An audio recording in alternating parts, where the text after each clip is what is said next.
வணக்கம் நண்பர்களே. இன்னைய வீடியோ ஒரு வித்தியாசமான அருமையான ஒரு மூலிகை செடியை பற்றினது தான். ரொம்ப அரிய வகை மூலிகை செடி. இந்த செடி எல்லா இடங்கள்லையும் நர்சரியில் கிடைக்குமா என்னன்னு தெரியல. கிராமப்புறங்களில் ஊர் சைடுகளில் கிடைக்கிறதுக்கு வாய்ப்பு இருக்குது.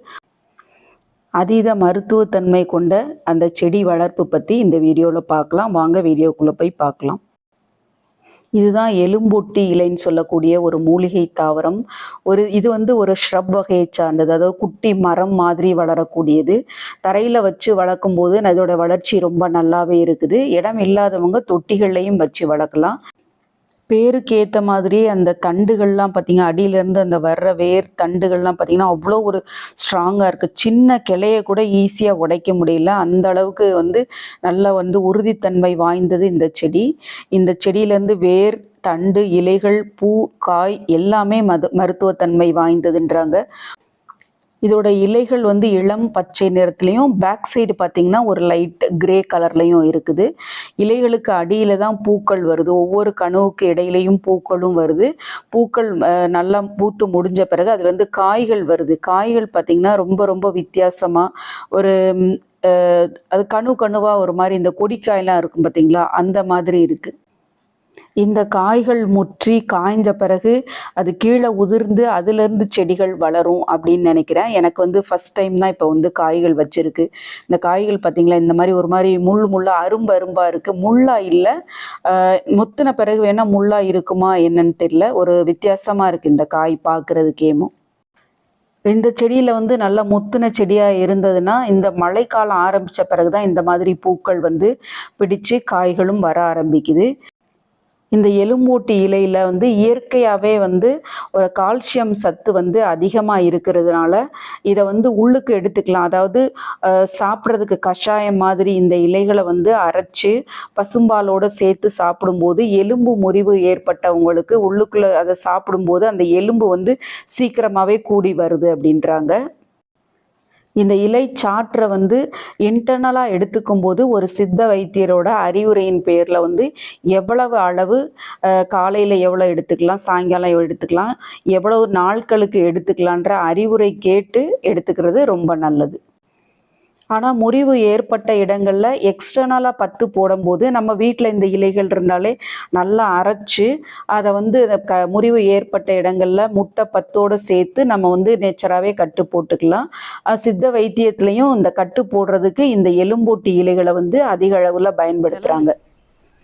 வீட்டில் குழந்தைங்களுக்கோ பெரியவங்களுக்கோ இந்த மாதிரி சின்னதாக லைட்டாக அடிபட்டிருக்கு, அந்த இடத்துல ஒரு சதப்பெரட்டு மாதிரி இருக்குது அப்படிங்கும்போது நம்ம வீட்டிலேயே இந்த செடி இருந்ததுன்னா இந்த இலைகளை நல்லா மைய அரைச்சிட்டு மேல் பூச்சா அந்த இடத்துல ஒரு 10 மாதிரி போட்டு வரும்போது நல்ல ஒரு நிவாரணம் கிடைக்கும். இந்த இலைகளை நல்லா அரைச்சிட்டு நம்ம கையில் தொட்டு பார்க்கும்போது அந்த ஒரு ஜவ்வு மாதிரி ஒரு பசை மாதிரி இருக்குது பார்த்தீங்களா. அதனால் அந்த நம்ம மேல் பூச்சா அந்த அடிப்பட்ட இடத்துல போடும்போதே நல்லா அப்படி அந்த இறுக்கமாக நல்லா அந்த சதையோடு சேர்த்து பிடிச்சிக்கிறது. சித்த வைத்தியர்கள் இந்த இலை பசையோட சேர்த்து முட்டையோட வெள்ளைக்கருலாம் சேர்த்து தான் அந்த எலும்பு முறிவு ஏற்பட்ட இடங்களில் அந்த மாவுக்கட்டு மாதிரி போடுறாங்க. நம்ம வீடுகளில் வளர்க்குறோம் அப்படின்றதுக்காக பெரிய முறிவுக்கெலாம் நம்ம எந்த வைத்தியருடைய அறிவுரை இல்லாமல், டாக்டரோட அட்வைஸ் இல்லாமல் நம்ம எடுத்துக்கிற கூடாது. சின்னதாக அடிப்பட்ட, அதாவது லேசாக சுளுக்கு, தசப்பரட்டு, அதுக்கு நம்ம வீடுகளில் மேல் பூச்சா பயன்படுத்திக்கலாம். கால்சியம் சத்து இந்த கீரைகளில் நிறைய இருக்கிறதுனால நம்ம டாக்டர்கிட்ட கேட்டுட்டு முறிவு ஏற்பட்டவங்களுக்கு தேவைப்பட்டால் கஷாயம் மாதிரி வச்சு கொடுக்கலாம். இந்த இலைகள் அதிகமாக இருக்கும்போது காய வச்சு பவுட்ரு பண்ணியும் எடுத்து வச்சுக்கலாம். அப்படி இல்லைன்னா இதை நல்லா அரைச்சிட்டு வடை மாதிரி தட்டி நல்ல சுத்தமான தேங்காய் எண்ணெயில் காய்ச்சி நம்ம ஒரு பாட்டிலில் ஊற்றி ஸ்டோர் பண்ணி வச்சுக்கிட்டோம்னா அந்த ஆயில் கூட நம்ம அந்த சதப்பரட்டு லேசாக அடிப்பட்ட காலில் அடிப்பட்ட இடங்களில் மேல் பூச்சா பூசுறதுக்கு பயன்படுத்திக்கலாம்.